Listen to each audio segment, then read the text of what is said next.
Hello, welcome to another edition of Ephlux Insights. My name is Barak Khan. I'm the entrepreneur resident for this program. Today, we're very pleased to be joined by the CMO of Passkit, Art Lee, and he'll be talking to us about his work within the mobile payment solution industry. And we'll be hammering him with questions about various studies done across the world, and bad case studies and good case studies in terms of what people have managed to do with mobile payments. So Art, we spoke about this off the record, but we'd just like to bring it up right now. One of the questions that we got from our viewers came from a reporter from the New York Times, and he brought up how Square did a really bad job recently partnering with Starbucks, and obviously it was an execution side issue. And there is obviously some fear mongering going on there. Once New York Times starts talking about something, everyone's going to get on the bandwagon and start hating on Square, and that's what the media loves to do, hating on trends. But what we also know is that mobile payments are taking off in the developing sector. You're doing really well in developing economies. And at the same time, another study came out from Statista a couple of weeks ago talking about how U.S. teens in developed economies, the teens prefer shopping offline in the stores, whatnot, to get that store experience and get that social currency out of it. But then at the same time, they're doing the research online, so I guess that works in your favor. So just to give a brief overview, could you tell us a little bit what about Passkit does and what you as Passkit would have done differently with the deal with Starbucks? Okay, yeah. So Passkit is in the space of mobile wallet technology solutions, and also now newly introduced with proximity services with Beacon technology. I think we've changed our focus of what we're delivering to our clients and what they deliver to their customers. And when we first started off 2 years ago, we were very focused around the introduction of Passbook, through Apple iOS 6. And it got really exciting because we liked the fact that it was already part of the operating system. It was not something that had to be downloaded, not just another app to be downloaded. And we took it from there, and it's actually spiraled into something bigger because when we go out and meet with a lot of customers, what we found out is that everyone has a different problem, and we feel that with any business, you're there to be the expert or the guide, the leader into driving to a solution that works for today and future-proofing that solution as well. So that we're very much of not just planning and thinking about how it works today, but how to move them forward in the future. So although we've built a lot of technology around facilitation of mobile wallets, I know there's a lot of interest around how mobile payments fit in. But if you're in the market, you know that that piece is very fragmented right now, and it's up for grabs, and everyone's trying to fight for the market share. We've taken an approach when we look at mobile payments is that yes, we're always trying to innovate our products to adopt to what we think that the market is demanding, right? And when it comes to new technology, it is always a very a challenging thing to now introduce something new. There's going to be concerns around data privacy. There's like regulations within different countries of how money leaves the country. So for us, we actually look beyond what was happening in the U.S. So, and then I think for the most part, the way we see it is that we're trying to deliver a different experience to the end consumer because people are fatigued with emails, but we talked offline. How do they feel when they get an email? I don't know. Are people excited? I'm not sure. SMS, sure. Social media, there's a lot of posts. I mean, there's a lot of just stuff going out there, and people are just getting quite tired. And you can tell the shift in how much time people spend on a website, on social media, on even looking at the emails. They probably ignore a lot of it that comes through. So one thing that we're trying to facilitate is a game changer, which everyone's looking for. What is that game changer? Well, get back to the roots of creating a real engagement, one-to-one, with your customers through what we call like the most intimate relationship a person has with their smartphone, right? So of course, as a marketer, what I see from a marketer's point of view is people see it as an opportunity to now spam, to send unlimited lock screen messages, to force a download of a coupon because they want to just put it in the face. That is not the market that people want, is my opinion. And in fact, if people are doing that, that's not what we want our clients to give to their customers. So with respect to mobile payments, I have to say that we've been on the back end side because there's just way too much regulations when it comes to the transactions of money. And what we're trying to do is initially when we first started was to solve a very simple problem. What is that problem? We know that people have too much stuff in their wallet. So imagine if you look in your wallet, look at all the paper and plastic you have in there. Now, you look at something like coupons or like a stamp card, how many can you actually fit in your wallet? And then at the time when you need it, you don't have it because you're probably emptying out your wallet trying to lighten your load. So we know that that's a very simple problem to solve today. We're not even going into the avenue of how payments are made. Now, the only piece that we have today that facilitates payments out of the box or almost out of the box, we have a custom solution, which is the integration with PayPal. So with PayPal, at least we know globally, for us, it's worth it. We have a partnership with them, so we know that it's globally accepted and it's growing, and that when people use that as a payment to maybe top up their store valued card or to prepay for, let's say, 10 spa packages on one of their passes, they feel okay. And then we don't have to worry about it because if there was an error in the transaction, a lot of it would be covered through PayPal. So, but we are continuing looking at the different payment methods that are happening. Now, what we've done also is that we have solutions to integrate with the POS system, right? So the POS system, we try to stay a little bit hands-off as far as payments. We're not a payment solution company. All we do is integrate our technology with the solutions that is acceptable or is already retrofitted for a specific market. So I did want to talk about one of our clients, which was Subway out here in Hong Kong. And initially, we did integration into the POS. So the whole campaign was that they wanted to. It was just a franchise that owned three locations. They wanted to start off with offering passes, and then it would just be a coupon. So the whole beauty of the coupon, obviously, compared to print, is that it can be dynamic.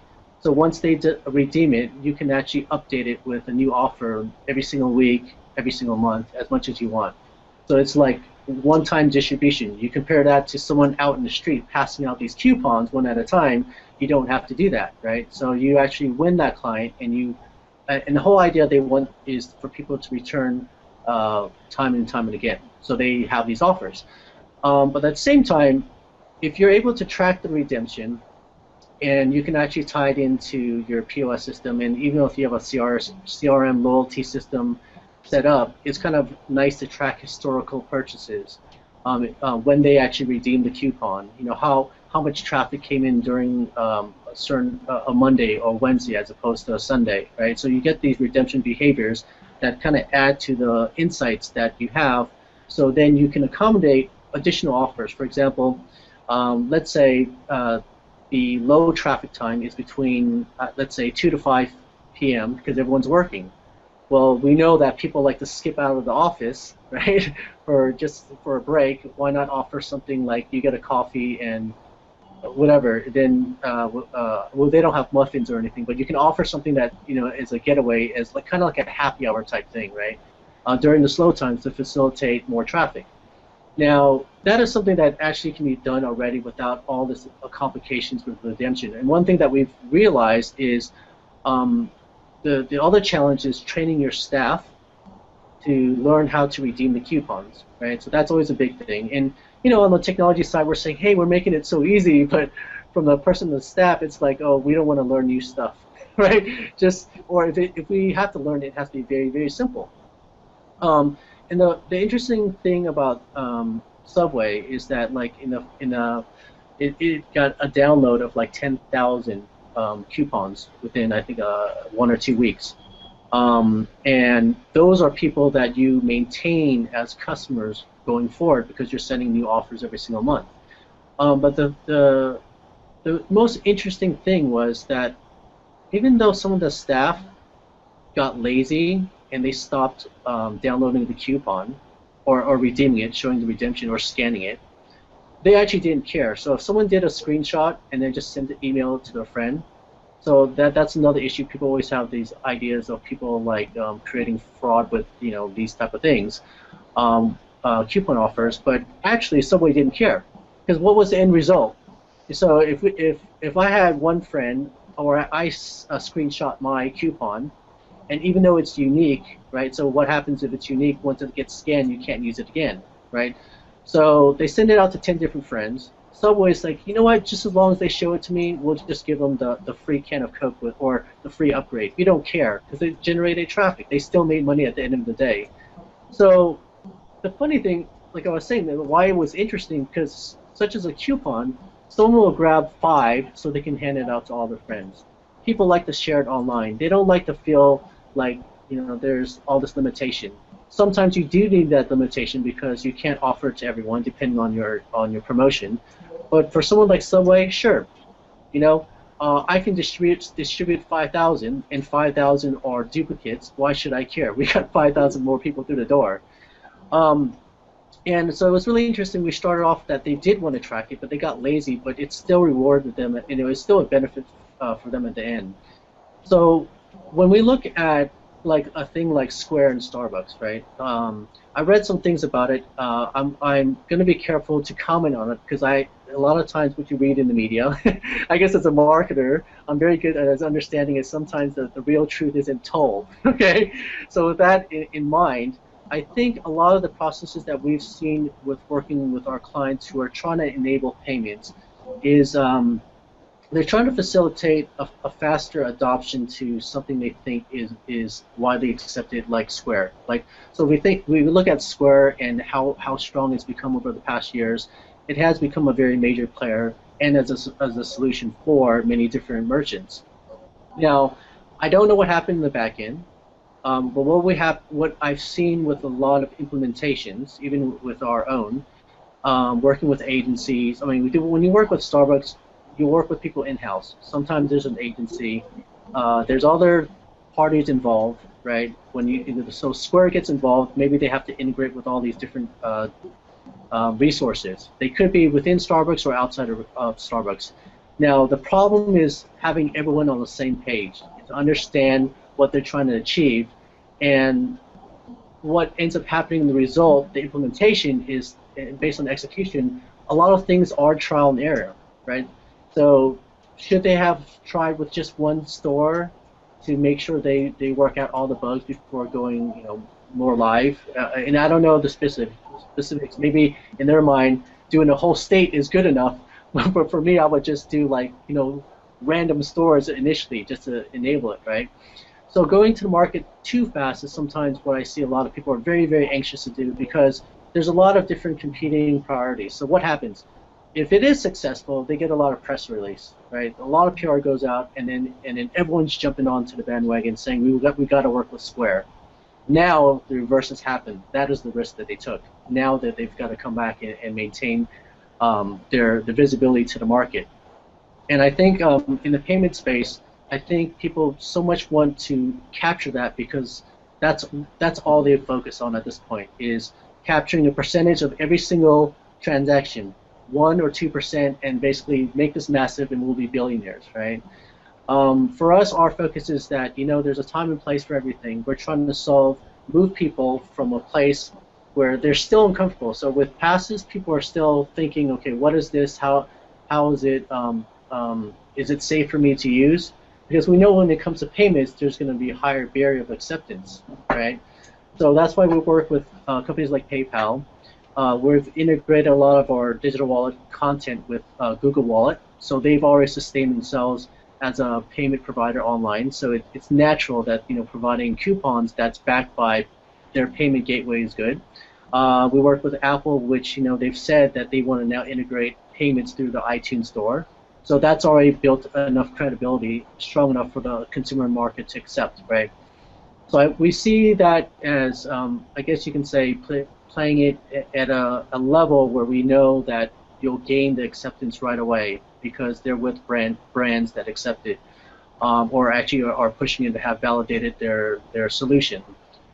With Square, they've validated the solution to a certain degree, but I think that's all I want to comment on it. I just think that in the back end, there probably was miscommunication, bad process design, possibly not testing properly, doing a test segment, and I really don't know.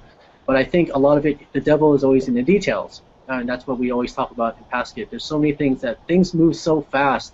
It's so competitive in nature these days that if you don't take that, what we always say, measure twice, cut once, right? Now it's kind of like measure 5 times and cut once. You really got to be that fine-tuned because, yeah, with social media, with online marketing, you can get bashed pretty hard, right?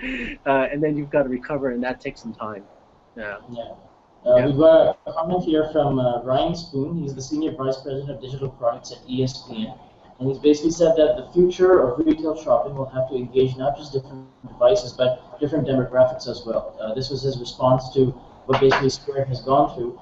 And he's mentioned that there are demographics within the demographics of the United States. So if the agencies and if the partners are looking at one type of demographic, or they think that people are coming to their stores on a psychographic basis, it might be the case that some people are coming there for studying, but it does vary on a seasonal basis. And he brings up a very interesting point. I'm just sort of paraphrasing something he brings up. He's like, if this is around the May and the December time, and if you talk about the 2 months before that, sure, there'll be a few people doing their projects and their homework and whatnot inside Starbucks, and maybe your coupons and your deals in store are keeping something like that in mind, that you're burning them midnight oil, if you will, and you're doing studying, and maybe you want to give them something like special headphones or white noise headphones at the end of each deal. But if you're getting the timing wrong, if you're getting the season wrong, and even the time slot wrong, it really affects your entire field. And he adds further that what works for the iOS demographic users does not necessarily translate to the non-iOS demographics, which is an interesting point. And finally, he ends with that the more mobile push marketing is not absolutely going to be the future either. At some point, push will come to shove. So I guess what he's trying to say is that what you brought up earlier about how some people get the execution absolutely wrong. Not even some. I think the majority get the execution absolutely wrong, which is why this sort of space probably has such a bad name. People are more focused on getting the message out there instead of looking at, is this the right message for this right person? So we moved away from a world of content marketing and more towards context marketing, which in terms of what will work. We spoke to a fellow named Robin Bond at an agency called Seven in the United Kingdom, and also this chairman of the Marketing Society in the UK. His name is Stephen Meher. And he works on they work on the same space where they talk about how they're trying to bring a world where your expertise in proximity marketing will be a huge asset to them in terms of reaching out to the right people within the right geography. It's not just about tapping into and reaching the customer who is interested in coffee. They must be within the vicinity of their store, and it must be within their comfort level. So it's something as small as exactly what you brought up about states. It's something as small as if a person is in their vehicle, and it can via something as simple as Google's map tracking, you can figure out where the person is at any given point in time. We send them a push notification while they're in traffic, and they're about half an hour drive away. In New York at Brooklyn traffic, they're about half an hour drive away from your nearest outlet, and you're telling them that this offer is just for you, but you've got to avail it in 15 minutes. That'll probably piss them off, as opposed to it please them that you remembered that they want coffee at exactly 3 p.m., as opposed to something more relevant coming to someone who's just walking down the street. He's basically talking about that. Now his question is, and keeping in mind that he is in ESPN Sports digital products, his question is, how can someone like him apply? It's a real-time question we're getting in. How can someone like him apply proximity marketing to his sort of brand of business, keeping in mind that ESP does online and offline coverage and also partners with various sporting events and sporting organizations in terms of pushing tickets or pushing merchandise to the consumer at the end. I'm sure they'll do a lot more things, but off the top of my head, based on the sporting events I attend, merchandise is a big push from the TV channel partners and promotion partners, as well as pushing the advertising and other campaigns with the brands that are involved. So he's just basically asking, how can I apply proximity marketing, keeping in mind your technology? Okay, yeah, so proximity marketing is, is quite new, and I think a lot of people are getting excited about it. In my opinion, I think people are getting excited about it for the wrong reasons. Well, not everyone, but there's a lot that are going after it for the wrong reasons, because a lot of people who are talking to us are looking for a solution to push market. and so they're saying, when they pass a beacon, can we go to the lock screen message that then pushes a download of a coupon to their phone, right? And I think they're missing the whole point. And you're completely right. Is what the one thing about the proximity marketing is that it is contextual. So if you look at any company that has really high class, first class customer service, it's not easy to do. I mean, it costs a lot of money, a lot of time, but we're trying to facilitate technology to help improve that and make it easier. By design, that's something that you've got to really think through a lot. So as far as like how people can use proximity marketing, I think when I always think about the cell phone, I look back from I'm not going to mention how old I am, but I think about the rotary phones that I used to use when I was first calling, and it's for this two-way communication. And what happens after that? Then you start getting all these cold callers. And do we appreciate that? Not really. We accepted it for a time, but we start very quickly not liking cold callers. We'll just hang up, or we'll talk another language, or pretend that we don't know, we can't speak English or whatever. But the whole point is that it is. I mean, people do want that special feeling. Yeah. So when we think about proximity marketing and a different level of service that you're committing to your customers, I think a lot of people think about loyalty. They start to do the segmentation of different demographics. Yes, iPhone users have the propensity to spend more money. A lot of statistics show that. Are they male? Are they female? Are they hipster? Are they older generation? They start breaking all that, and that's all fine and good. But what it comes down to is, because everyone is so unique, how do you then distill a very contextual a contextual message that actually really is relevant to them? And I think to start off with, it's probably one of those things that, as you're going through, at least on our side, when we do our mobile wallet, let's say you're doing a coupon campaign, through a lot of integration of other technologies and understanding, taking user profile, redemption behaviors, and whatever you have to kind of build the understanding of your customers, what can actually happen is that you can push actually at least more relevant information for them. And I'll give you a perfect example. So we've got one client who does a lot of web sales, e-commerce, right? So most people, to your thing about saying a lot of people prefer to shop in the stores. So as you're getting more insights about here, like what I was going off of was, we had this one client where they wanted to do retargeting of shoppers online that end up abandoning their shopping cart, right?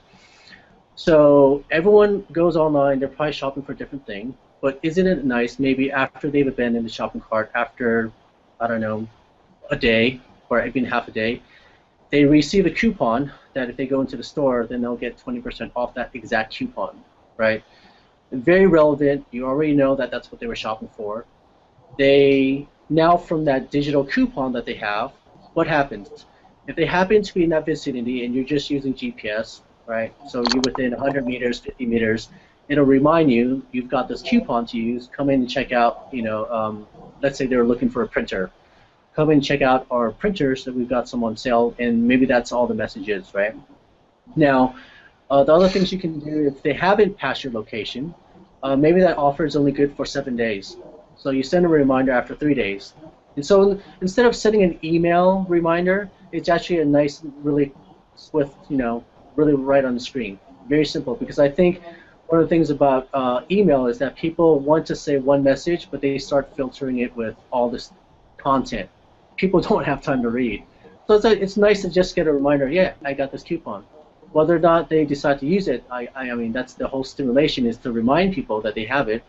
We know that already that they've wanted to buy it online, right? So that is a simple thing that, without even going into proximity, like going to beacons, you can do simply today, right?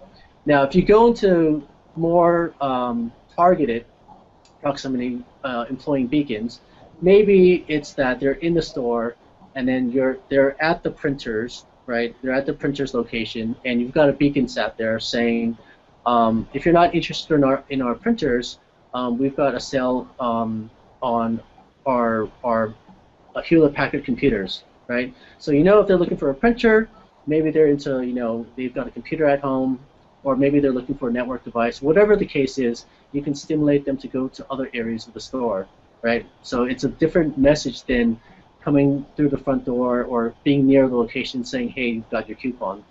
Now, so that in itself, at least to the consumers, it feels like it's very personalized. I'm shopping for a printer. Yes, you're asking me to come to your store. Yes, it's relevant. Rather than having a coupon that says, 20% off anything in our store. Well, okay, I know your store's got a lot of stuff, but is there anything on sale, or is there any nice offers for me that I like to shop for? And I think very simple things can create that experience that customers aren't used to. So, for example, we've got a lot of sporting events or stadiums that want to facilitate sort of like this pre-engagement, during engagement, and post-engagement, right? So typically you're a fan, and then you've got two sides, right? So you've got two teams. They're playing. Let's say it's American football. You got two teams coming in. You've got a different fan base. And wouldn't it be nice that when you get a ticket, you get to select it? You can say, I am a fan of this team, and your ticket will be branded with that team. And then you can push stats during the game on that pass to kind of show what's going on, or you can do a post-game recap on that, right? And then after they leave the event, maybe it's, hey, stop by our fan gear store because this is what we have, or it could be a promotion of one of the bars that all the fans like to go to after the event. Here's a 2-for-1 offer for beers. Come celebrate the win after the game, and this is the location, and it's actually on the pass. They just have to tap on the link, and it'll open up Google Maps, and they can find out where it is. So I think when you talk about relevancy, it's as simple as that. You may not, they're going to the game, they're selecting that they're a fan. Now you can target a lot of your content and conversations through that, and it could be a simple lock screen message of, like so and so fumbled the ball. That's just third fumble in the game. Do you think this player is qualified to earn the salary that he's earning, or something like that, right? People love to get on Twitter and they start bashing on him and stuff like that. So you can now carry the conversation from that going, to the Twitter account, and then, well, through the past, maybe they just click on the link and they go to the Twitter account, and then they start like using the hashtags, right? Like, and then just making comments, and then it's a fun way to integrate everything and facilitate people to really get engaged. And it doesn't have to be, picking up the phone and talking to them one-on-one. It's just keeping them informed, keeping them feel like, yeah, I'm a fan of. For me, it's the San Francisco 49ers, right? I'm a fan of the 49ers. They've just won a game. My friends want to find out a place to hang out with the other fans and celebrate. It's actually a nice thing to make it more relevant. So I think relevancy, contextual, completely on the same page. But I think some people overthink it. Like they're not thinking about the end result from the customer and them actually feeling that it's relevant to them. So I think that there's many ways that you can use proximity marketing without badgering the people, the consumers, because I think that's what a lot of people are looking at proximity marketing, is to force, just basically shove their offers or whatever promotions down customers' throats, and that is not what it was meant to be. Yeah. All right, and to follow up on that, we've got another question that just came in. The guy doesn't want his identity to be revealed. I'm not really sure why, but I've shared his LinkedIn profile with you off the record, so you can view it yourself. So he's basically a senior vice president in the mobile and digital division of one of the largest, if not the largest, one of the largest retailers in the world. And his question is kind of a misnomer. He's quite, I guess, frustrated with his internal team. That's probably why he doesn't want his name mentioned. Right. He's brought up the retailers like himself. They're already overwhelmed by the challenge of retraining the staff and upgrading the IT infrastructure, which they're already in the process of, but they're still a bit frustrated in terms of the retraining of the ground level staff that interact with the customers. When I say retailer, I mean on-ground retailers. and I can't really name what I'm exactly referring to because it gave away his name. Okay. So the customers, for example, who are at least technology savvy, they're really well aware of how JCPenney, for example, was damaged by reckless and poorly tested change. And he's just really concerned that the most popular cases of iBeacon, for example, the use case, are still unproven. As far as he's concerned, potentially a huge implementation cost. Retail executives need a way to test iBeacon sooner on a low-cost basis with live customers before committing big money. So he sort of wants your approach and how you go about with customers in terms of going on a step-by-step basis. That's the first part of his question. So how do you, as a company, differentiate yourself from the bigger players in the same space in terms of sort of doing a market test and then figuring out what the strategy would be from the infrastructure or from the front-end side, how it would be deferred, and how you can minimize on the risk? That's the first part. So right now, and then he's further, I've shared his information with you so you can get in touch with them after the session. Sort of a lead generation aspect for you. The second part of his sort of concern is that right now he's using Passbook and iBeacons, and he's getting extra flourishes to make them more customer friendly. And it's creating some solid customer results, and the staff is learning how to change without big changes in IT infrastructure, mobile apps.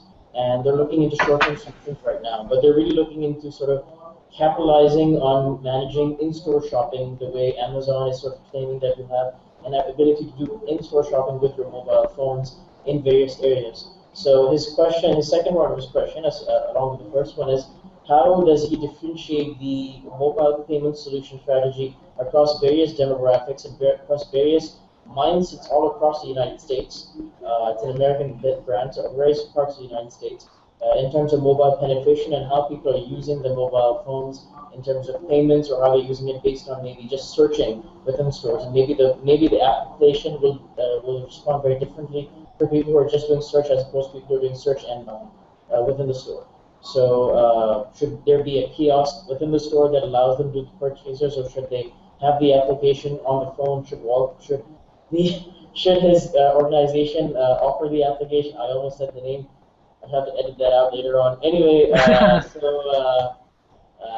in trouble. I'm in big trouble. Anyway, so he sort of. I'm kind of getting lost. Wait, kind of back up. You're asking too many things. I'm kind of lost now. Yeah. I'll just we'll go into the question. So his first part of his question is there a way within this technology, because he's a strategy guy, so he's not really sure about the infrastructure. He's asking, is there a low-cost way in finding out or doing a test with the customers and figuring out what would work in various markets, because this person operates in 50 states and his company operates in 50 states, and the consumer behavioristic traits vary between states in terms of how they use their phones. So you can understand what I'm talking about in terms of what you just brought up right now, in terms of how an iOS user differs from a non-iOS user. We won't get into the specifics of that, but you can probably highlight that much better. So do you have the ability to do low-cost basis testing with live customers before committing huge amounts, before the client has to commit huge amounts to you, in terms of let's execute this on a global scale, not mess up like Starbucks did? And then the second part of his question is that is there a way of doing working with Passkit or working with mobile payment solution providers, where you can do various ways of various platforms, like for example maybe having a kiosk in the store, having the application on the phone, just having a research element on the phone where a person is researching on the other options while they're in store, and sort of pushing to them that while this might be more, while this product might be cheaper in other stores, you should get it from this location because we have other amenities that we can offer you. So it's just basically like real time within the store options that you guys can pull off. It's an open question from this person. I'm sure who they are on the chat option, right? So if you could answer these two questions. Okay.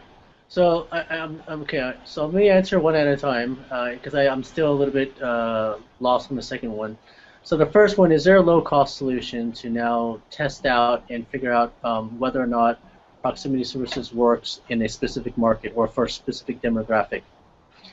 So like I said, or if I haven't said before, that we've worked with a lot of companies globally, and proximity marketing is quite with beacons is quite new, and what their approach has been. I mean, there's either people are going to take the risk and go gung ho and start implementing it everywhere. The especially people mall operators. The reason why is because rather than every single store trying to facilitate their own beacon network, they actually want to jump all over it and offer it through for all the tenants and control it because they want to make sure that whether it be Wi-Fi, whether it be a beacon managed network, they want to make sure that they have access to that in their control. I think for most of our clients that are being, wanting to just test out a market, we've had one client in the past where they're run out. They have partners in different airports, so the makeup of their clientele could be anywhere from the early 30s to maybe early 50s. And with technology, there's going to be a challenge.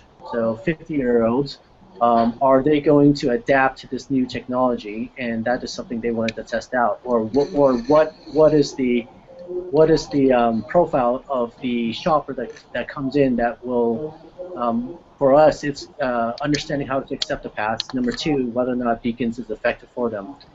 So I think you can definitely do it. So what this client did is that they hit 3 different airports, and they ran their campaign, and they realized that people in their 50s, the behavior is still sort of very different. I mean, they're digital in the fact that they all have smartphones, but they're very email-based. They're very still print-based. They want to print out the coupons. When they see the Bluetooth, they don't know what to do with it. Okay, so there's definitely ways that you can actually test market. I don't know where this person or what type of clients this person has, but you test one store at a time, or different stores, different locations, and within that you can get the feedback, especially based from your staff. It's very important that the staff feedback the experience, right? So, you may not know if it's very passive, in the sense that. What this one client did is the beacon would send out a message to remind people to come into the store to enter a contest to win one of 3 things. So that was the campaign. So through that campaign, they obviously asked the question, well, is it you remembered to come here because of the email, or did you get a message on your or on your beacon network, or through iBeacons or on your lock screen? And they'll answer yes or no or whatever. So I mean, I think the challenge is if you're not able to track what's happening or what the customers are seeing, you definitely have to have measures in place to ask what's going on to see if it is effective. And then of course you do further metrics, is that actually everyone who actually entered the contest, they did receive their name, they did receive their nationality, they did receive their birth date. So they have some makeup of who these people are that are coming in. Okay, because there's 3 different offers of the gift that they can receive. It also showed what they were interested in, right? So some of them wanted to go straight for the whiskey. Some people wanted a golf bag. Some people wanted a ticket to an event. So I mean, you kind of marry all those things together. That when you do a testing, it's not just for one purpose. You're actually trying to solve many different things. Because the bottom line of why you're trying to do this is to understand your customers, and if beacon is what drew them into the store, then it's important to know, right? So I think with the proximity services, proximity marketing, there's a lot of people calling it different things. You're going to be over a period of time. It will change. It will change. Right now, it's a beacons. They do a pulse, signal pulse. When someone passes by, they'll pick up the lock screen message, whether it be going to an app or going to a pass, right, through their mobile wallet. And I think, it's going to change a lot. At some point, maybe it'll be 2-way. They can interact with that beacon. I don't know. I know that there are a lot of concerns about privacy issues. People are thinking about, read a lot of things about tracking people's movements, being Big Brother and all this stuff, and yeah, it's a lot. When those things, people start talking about that, it draws up a lot of flags, and it kind of restricts people wanting to actually go into that space. But I think if you test it, something that makes sense, like for example, I always like the theme park. So you're in the theme park. Let's say you're at Disneyland, and you're trying to drive traffic to, let's say, one of their food vendors, right? And you can say, oh, get 50% off your hamburger if you can find Donald Duck in Disneyland. So Donald Duck is the one carrying the beacon, right? So it's kind of like the treasure hunt, so everyone's going around and they're trying to find Donald Duck, and then from Donald Duck, they can figure out how to get their pass, right? They probably have to scan something, they need to do something to activate their pass. So something simple like that would be nice to test out, right? As for use of beacon. So in order to do that, you need to facilitate either a pass or an app so they can get that beacon message. But you can always push other content to them later on, right? So it says, oh, you found Donald Duck, and then maybe you interact with Donald Duck, or you have to do something. This is actually very good if let's say it's not Donald Duck, but it's you have sponsors. So a lot of these theme parks, they have sponsors, and let's say they have Ford Motor Company. They want people to do a survey or actually take a look at a car and do a 10-question survey.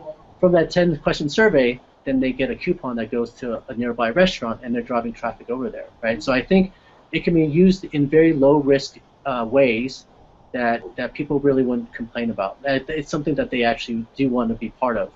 I think when it gets to a level where they're trying to be too complex and you are doing things like tracking where people are going in your store and everything, and people find out about that, it's kind of scary, right? We did talk about this one scenario where we had some customers, or we had a clientele that wanted to create for their VIP customers. So they get this VIP pass, and then basically somehow they maybe take some activity at the front of the entrance where they maybe scan their pass so we know that they're in the store. So that's kind of like the whole opt-in. They're telling people they're in the store. But once they get in the store, then the staff is notified. So then you can actually have the staff notified that they're in the store, and then approach that person, maybe if you wanted to, with their name. So, hey, Mr. Davis, how can I help you today? Now, some people hear that and say, oh my gosh, how do you know that was my name, right? But on the other hand, if you've got staff coming to you saying, hey, we know that you're one of our VIP customers, Mr. Davis. How can we help you shop today? Are you looking for a gift for yourself or for someone else? And it's just, it doesn't have to be so intrusive. I think when people start looking at putting in place things that feel too intrusive to the customer, it feels a little bit weird. But it can be very low risk. You can try it with a very specific demographic. We've had instances that we've tried with a demographic that is a little bit younger, because we know they're accepting of technology a little bit easier, that they won't get as freaked out as maybe someone in their 50s questioning like, oh, the government is watching me, right, or something like that. So I think, I guess to answer the question, it is that I think it can be tested for a specific demographic. Very, very focused. It doesn't have to be. One of the things I always try to focus on marketing, and sometimes I forget, is that you can't be everything to everybody, right? You got to figure out who you are to the specific people that matter, who actually want to be mattered by you, and that's why they'll follow you as a brand. That's why they'll have that loyalty with you. So you're not going to win every single one, but you win the people that like you already. But who are those people? I think that's why people run all these metrics, these analytics, these insights, but they end up gathering so much big data that it's not relevant, right? So now it's at a place like, why don't we just gather the relevant data? Now that's all you really need at this point, because people change all the time. It's not going to be the same. You can't always go on historical data, because that's going to change.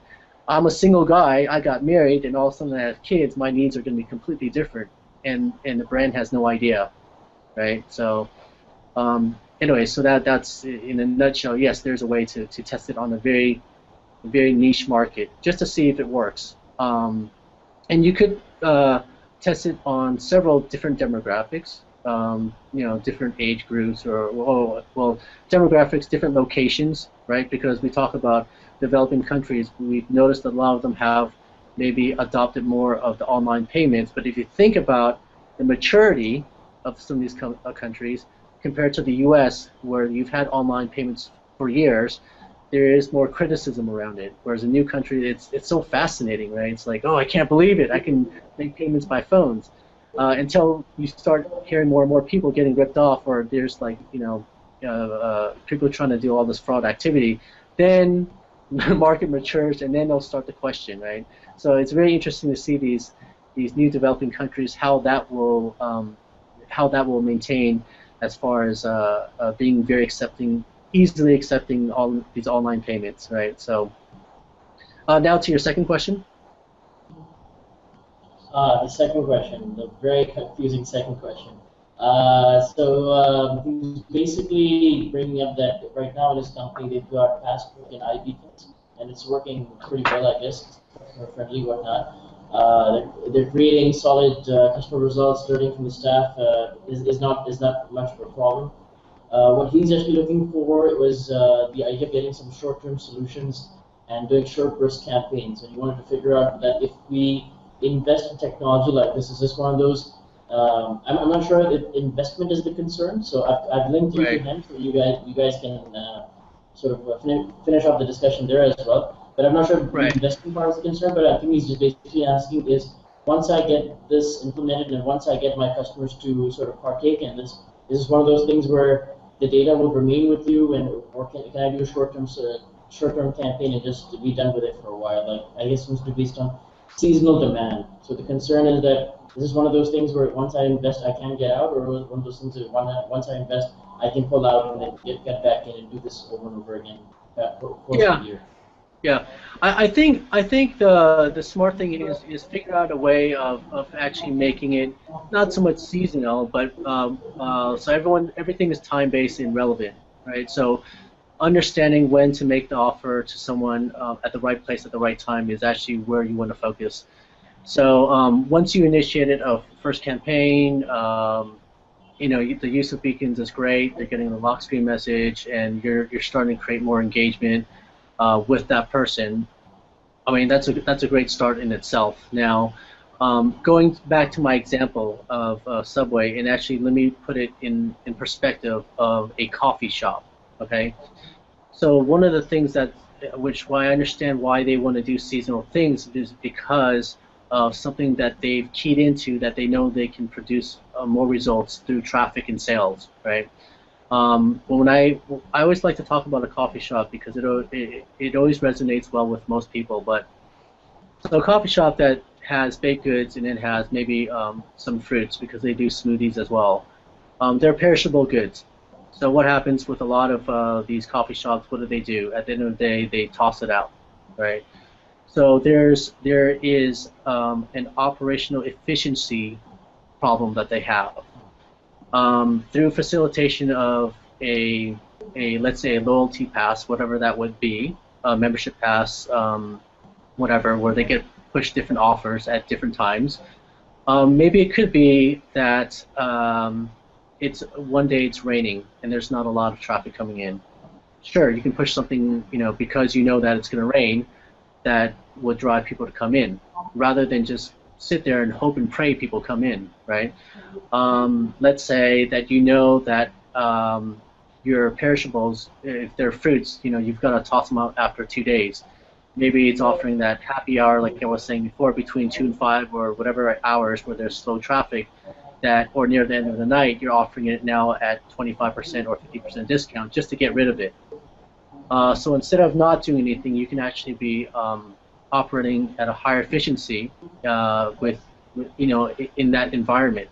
So when it comes to something like seasonal things, I believe that's the same thing in a sense that you have seasonal items.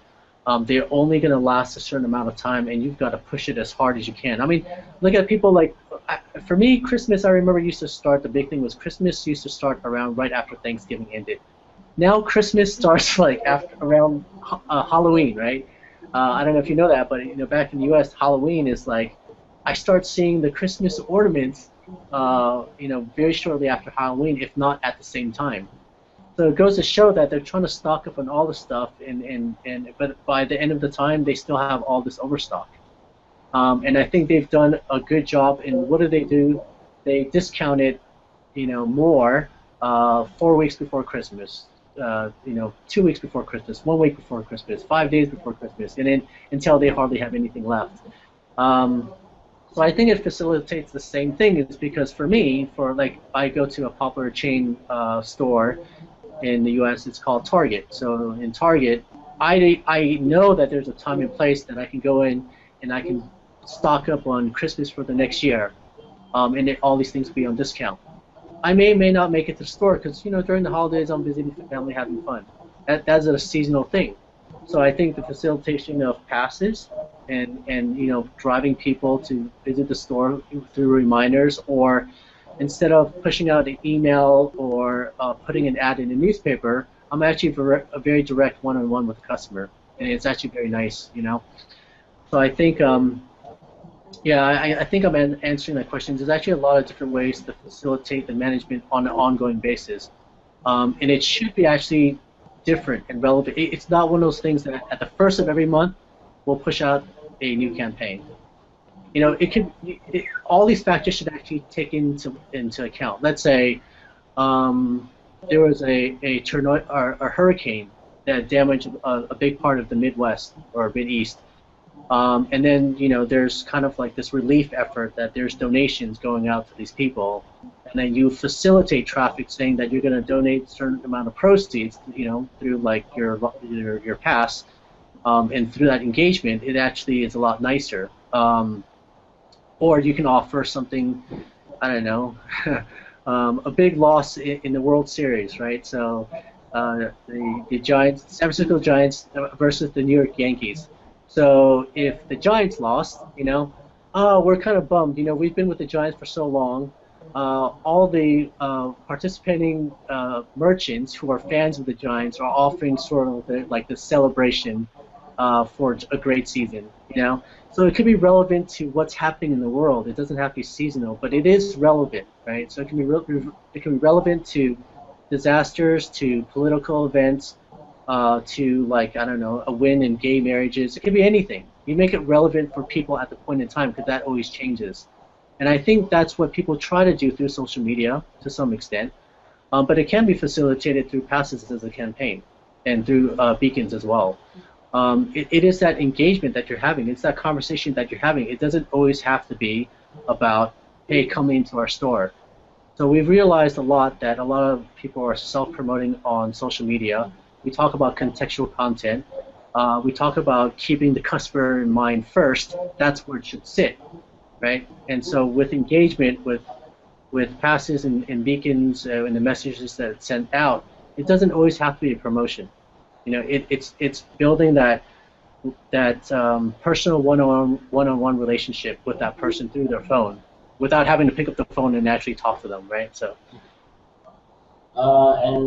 This is a good point. Actually, there's a follow-up question coming from, and again, they've requested that their name not be mentioned, but the person is basically, I've shared their profile. The person is the Senior Vice President of Digital at NBC Universal.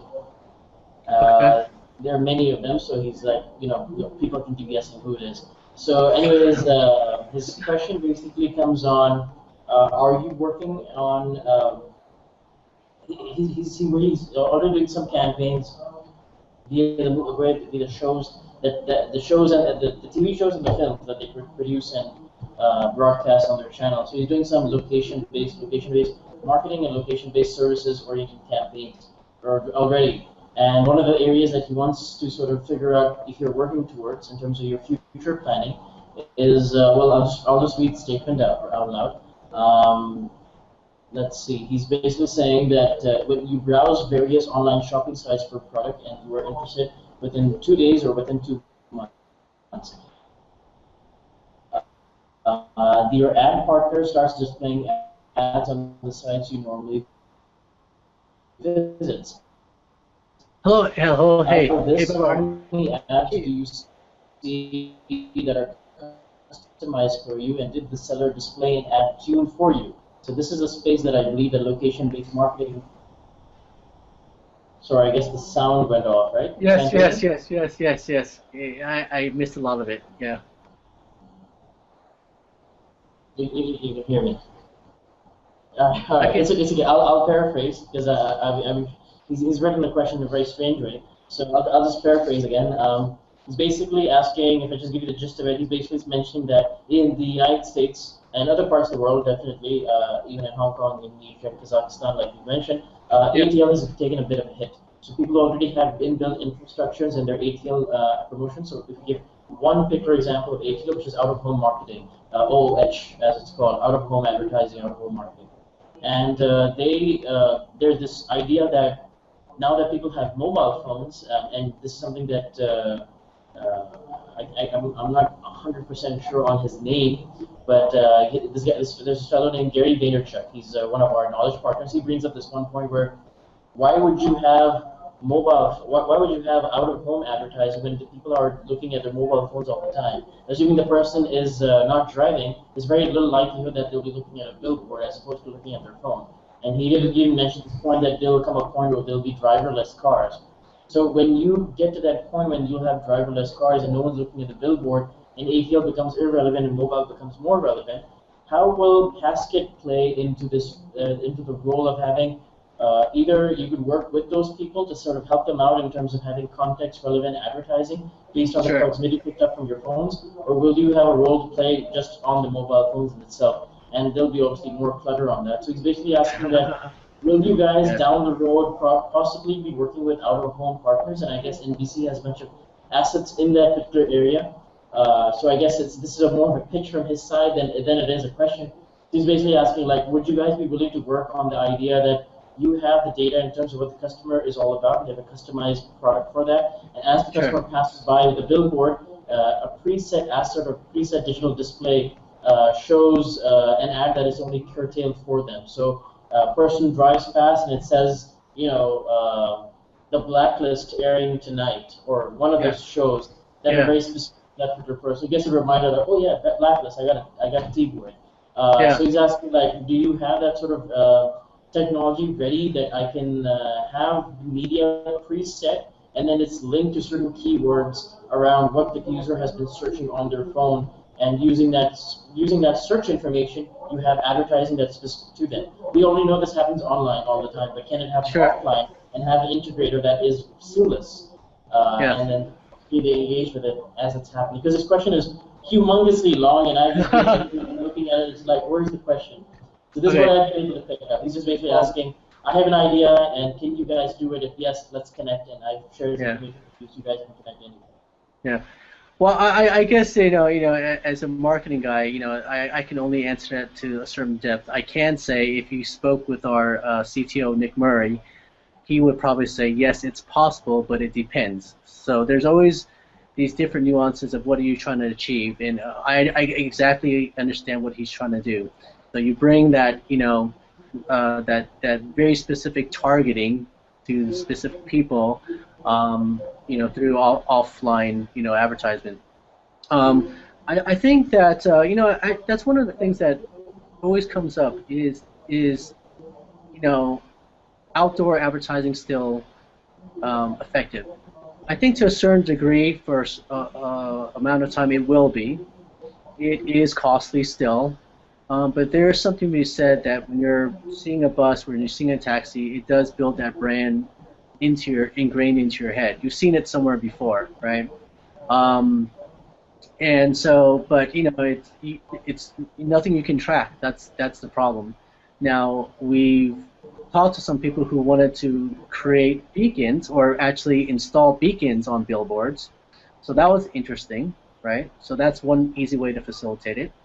Although they need to be weatherproofed, right, or boxed somehow, and the range set appropriately. But if you really look at the future, and this is where we do want to sit, is that for today everything is the mobile phone, but it's not to say that's not going to change. Okay, so yeah, there's a lot of excitement with Google Glasses, right? So I don't know if you've tried them, but Google Glasses is going to create this new experience. So what pops up? Can you now pop up? Do the same thing what you're trying to talk about from outdoor advertising now in this Google Glasses, right, based on location, right? Yes, that's probably possible at some point in time when everyone's okay wearing these Google Glasses, but I don't know if people would be. But if you go furthermore, let's say someone's driving. So driving, there's a lot of those, I forget what you call it, but you know they've got those light up displays onto your windshield, right? So I used to own a 5 Series BMW that used to show this orange indicator that kind of shines onto the screen about your distance, how much gas you have in the tank, or if you're using your GPS, it kind of shows you the direction, right? So if you can envision at some point maybe that people are driving and they aren't looking at the outdoor ads, but they are looking at what's on their windshield. And it could be something that's targeted based on location, right? There could be something that maybe now your pass is in your car, and then you pass by these beacons, and then all of a sudden you get pushed, not pushed an offer, but you know maybe if that, it's something like that will work. Stop there and say that's genius, but you can keep talking, but that was genius. I didn't even think of something like that. But yeah, Right. okay, next, yeah. So I mean, would we invest a lot of time on it now? No. If a Ford Motor wants to come us and pay us you know, millions of dollars to develop that, sure, you know, we'd love to do that because that's where we want to sit. One of our main strengths is always the fact that I think with a lot of people, they're so concerned about surviving today. We're looking about surviving tomorrow. So we know that the competition is so fierce is that, you know, what is the competitive edge? Is it getting ranked, you know, on the first page of Google? Not always, right? I mean, you have to be different. You can't just be in front of every people's face all the time. You know, I'd rather be the leader that's doing some really cool stuff that gets a lot of noise rather than this other leader that amassed you know, maybe some Series B funding for $25 million, and then they're blowing it on all online advertising and billboards and all this stuff, right? So, I mean, that's really not, you know, we feel that's not the most effective thing. We're really trying to get into people's mindsets these days and what they really want, and we know that there's fatigue. And for me, I've actually noticed the fatigue on social media. I think people really want to go back to have that one-on-one conversation. You know, forget the noise. It's just too much, right? Maybe I'm a marketer. Maybe I'm a little bit kind of fatigued myself because I've got to read all this stuff.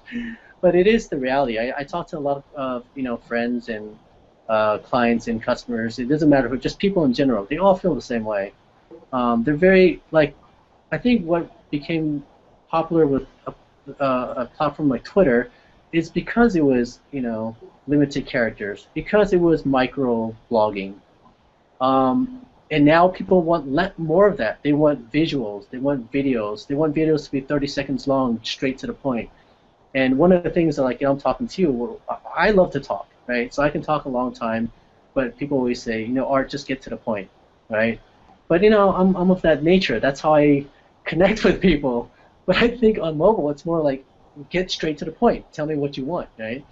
And it's very much of that because life gets more complex. The digital landscape gets more complex. The market manipulators, which I call them, you know, they'll always be out there. It's amazing. And just as a side note, I still get these emails from someone saying, I'm from this country in Nigeria. I am the, you know, the whatever they call me. I'm handling this estate. It's worth $3 million. We need a way to transfer the money, but the person had died. I don't know if you've seen those things, right?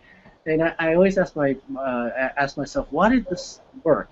Because they must trap someone into like engaging and they have to give up some money. I don't know how the whole thing works, but I remember reading about it, and they're trying to get these people to commit to say they're helping out. They open up, expose their bank accounts, money gets transferred, and maybe it's money laundering, right? It's really, it's just like, but you can't help that people are going to do that. You can't help that there's going to be marketers on social media that put a picture of a really hot girl, and it'll entice you to want to connect with that person, right? That'll always happen, right? But what happens at the end of the day is like the customer gets pretty annoyed when they find out that that person is a guy or that person isn't who they say they are. So, I mean, I think the digital landscape, it always have those type of things. But I think the real winners are the ones that are very transparent. They're real. That's what people want. They don't want any hidden messages. They're fine to be marketed to, but it's got to be relevant to them. So. Yeah. So it's a good note to end the conversation. As there's only one problem. Got another question. You're quite popular, man. I mean, I just marketed just hardly. I'll tell you the number off the record, but I hardly spend anything on marketing. But the final question is basically asking. Again, it's on. This is from an agency person, finally, from someone from the agency side. So the Right. question is basically asking, what kind of campaigns have you done that involve on-the-go marketing and conversions on the go, as opposed to there is a fixed purchase that is decided pre-hand. So, for example, if I'm going, this person has gone through your website, so I guess the question is coming from that person that is Right. already decided that they're going to take, get a flight, for example. They're going to fly somewhere, so therefore they're going to use your mobile gateway to use your technology. Person has already entered a store, and then therefore they're going to also make a purchase. What about creating brand awareness and then building conversion? Have you worked on campaigns around those lines? And if so, could you share at least one example on that aspect where, I mean, you mentioned Subway, you're generating traffic Yeah. in the store, but Right. Subway Right. was already running an awareness campaign on the side. The Right. question Right. is, have you used push notifications and various other I would say those are the tools in the execution side in Sure. terms of building brand awareness. But what kind of campaigns have you guys run or strategized on your own that are your own strategy and also your own execution? Also, Yeah. you guys do the execution, but also your strategy. Yeah. Yeah. So I think with both of our customers, um, I feel that although the mobile wallet has been around for a while now, I think when I compare this year to last year people were waiting on the fence, right? They're waiting for more case studies and before they invest any time or money. This year it feels like everyone feels like now they've got to be there, and now my marketing message is outdated because they're still on my last year's message, right?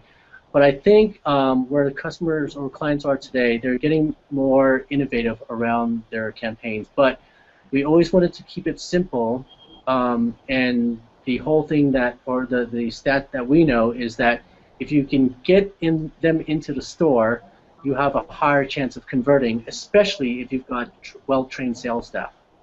So we've ran campaigns where we got people to store, but they didn't do anything with it. I'll give you a great example. So, and this is not to say anything bad about Groupon, but this is their model. So Groupon, I've met a lot of clients that have used Groupon. They're unhappy with it because for many different reasons, where they generate some traffic, but they've got to heavily discount their products and services, right? What I think that is missed, and maybe it's not Groupon's fault because they want these people to continue coming back and offer a new deal, is that the customers, the merchants themselves, need to understand how to capture this traffic so they come back again, right? So once they're in the store, yeah, I mean, they don't have the platform of strength of a Groupon, but let's say they get in 500 people in the store. So what happens after the campaign? Nothing. Then I asked them, did you try to give them a stamp card? Did you try to get their email address for something else? Oh, no, we didn't do that. Can we do that? Well, Groupon will not give you the list. Why don't you generate yourself? So I think a lot of businesses are a little bit confused because they're not marketers by chance, but what they're trying to develop from their campaign is something that I guess a lot of times it's more of a hands-off thing. So most merchants, they either have well-trained marketers who can do a good implementation and execution of a campaign, and that's well planned, and the output is very well thought out. Where other people will just pay, it's almost like I think a lot of it seems like there's this thought that it's like, okay, I pay once, it's just like Facebook. I pay once and I got 1,000 likes. So they start calculating every single like is a user acquisition that costs me this much money, right? And that's completely wrong. That's completely wrong. So um, I think with our technology, for conversions, we probably will see more online conversions. People are wanting to see online conversions with our what I think the most popular one is probably our what we call our chop pass, our top up pass, which is basically a store value card. So one of the great things about that, obviously, for any merchant, is to receive the funds up front, improving cash flow, and having the buyer buy at a later date, right? So they haven't even delivered any product or service. So we've got a spa, a client that has a spa, and if you pre-purchase 5 treatments up front, you get a discount. And that 5 treatments aren't going to be used up in one day. It's probably going to be used up over like maybe 3-5 months. But it's a great way to improve cash flow, right? So I think that conversions for every single vendor means something different. Sometimes it's just keeping it simple. You've got a coupon. In order to get a coupon, I ran this one campaign where they got a free gift, but they had to go into the store. But how they received it is that you had to like their page. So it's typical fan gating. You give something of value, they like your page, you get a free, joining as a new Facebook member gift, but you got to go in the store. So what happens is that we used push notifications to remind them. We now have access to direct mail them on Facebook if they've liked the page to remind them to come into the store. We also did collect a different email address to send out an email follow-up after the whole campaign was over, because they were trying to drive people into the loyalty program. So in that instance, it was very end-to-end, using current technologies and what people are accepting to give as like an email, or what value you're giving me to like your page. And it made complete sense. Now, the problem after that is, okay, how do you manage your engagement with them on your Facebook fan page? Now they're all there, and I think that's a different problem, right?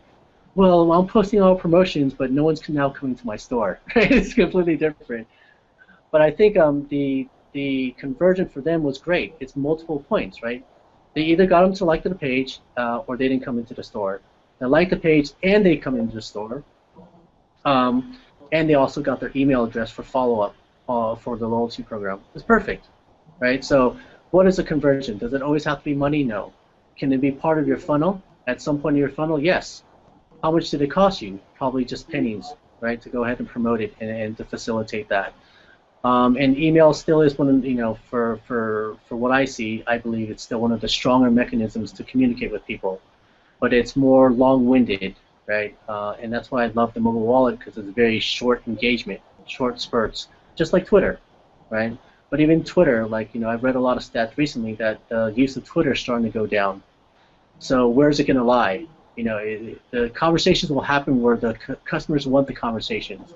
Well, where are those conversations now going to happen? So I think that's the big thing people are trying to figure out. Yeah, actually, the same person, Gary Vaynerchuk, he brings up this brilliant point, and we all at some point, I'm even sure, I'm sure it's even the case with you, we feel guilty about this one tiny thing, at least once in our career, where he says that the reason email marketing now has so much spam, the reason banner ads have so much spam or irrelevant advertising is because the simple statement, 3 words, marketers ruin everything. We just find something that works, and we just, I don't want to use different types of words, I'll get bleeped out, but we ruin everything, we'll just overuse something. So it did come to the point, I'm sure you must experience this too, and you're bringing it up, so it's quite relevant. I worked in digital in various developing economies, and people were just after the likes. People just wanted, if I get this amount of likes, I think I'll be good in terms of my brand and my brand value. But then obviously at one point in time, it hit them that really, what am I getting out of it? Like what is really the ROI in this? And it is a very interesting point that you bring up, and I like this a lot, where you say that ROI isn't necessarily money. It can be many other things. It can just be something as simple as football. It can be something as simple as people knowing, people showing up to your event. NGOs, there are some NGOs in the world, like for example, we're partnered with Injaz. They don't take donations from regular people. People like you and I cannot donate to them. Their minimum donation comes from corporations, and those corporations pay the millions. But if they get people like us engaged as volunteers in their activities, which is a conversion for them. Like if I sign up as a volunteer and I say, yeah, I'll give my time, that gives the credence for their program, and therefore they get their donations. So yeah, that's definitely a very valid point that I think a lot of companies should consider in terms of what is conversions to you. And I don't think a lot of people have the guts to actually say that. It's really it's helpful to people like us to say that money isn't the only conversion. Just don't look at that. Brand awareness also matters quite a bit. And also this new concept that's come up via one of our knowledge partners in the United States. We are partnered. We get our knowledge as well from Boston Consulting Group and BCG Digital Ventures, and they brought up this one point where there's this new idea, which is quite valid, called the customer decision journey. So before we used to have awareness, alternatives, looking into the options, and then possibly buying. But now it's this big distorted net where people are basically going everywhere, and they're getting validation from one place and then asking a bunch of people. And there's this cycle that was probably linear, one line, it's become completely fragmented. So it is one of those things where one activity that you're running might have an impact on the conversions at the end of the day, but you may not be able to figure that out. So if you're able to track it, maybe it helps out. And just to further add one point where you were bringing up Groupon with their customer tracking, if you're still in touch with that customer, I would actually recommend they use something called Adobe Experience Smart Manager, which comes under Adobe Marketing Cloud, which allows you to track this entire journey, which is the biggest value proposition actually of the platform. It allows you to see where the referrals are coming from and where they were before. And this is obviously assuming the person doesn't have any ad blocker or any software on their computer, which is most of us, that sort of blocks you being tracked if you're in incognito mode on Google Chrome. So aside from that, I mean, if you keep yourself open to the experience, it does really help out. And I'm really excited about technologies such as yours, the ones that allow for conversions, because it makes the marketer's job much easier when you have performance-oriented marketing in the campaign, as opposed to just, let's try something out and let's see how it works. Obviously, testing is very important, but definitely more people are going to shift towards the idea of let's see what this gives me in terms of sales or what my end objective is at the end of the day. So, Art, thanks a lot for taking out the time. I think we went over time to what I promised or tried to commit to. And I look forward to having a follow-up session with you in a couple of weeks. We'll be talking about your case studies, and we've got a lot of questions. I was not expecting it at all. We got a lot. You mentioned I think I brought only 4 questions. There's 15 questions here right now. Well, why don't you do this? I'm more than happy to field questions if they want to send an email. It's just art@passkit.com. I'll just fill them directly. I'm more than happy because I know people are excited and they want some answer. I'm more than happy to answer it. Yeah, definitely. Thanks very much for taking the time. And we hope to have you on the program in a couple of weeks. Well, thank you for having me. It was a pleasure, and I hope I kind of gave some food for thought. Always here as a marketer to influence minds and different, imaginations, right? So it's quite nice to have have me on the call, and more than happy to do it in the future. All right, great. Take care. Bye. Good. All right. See ya.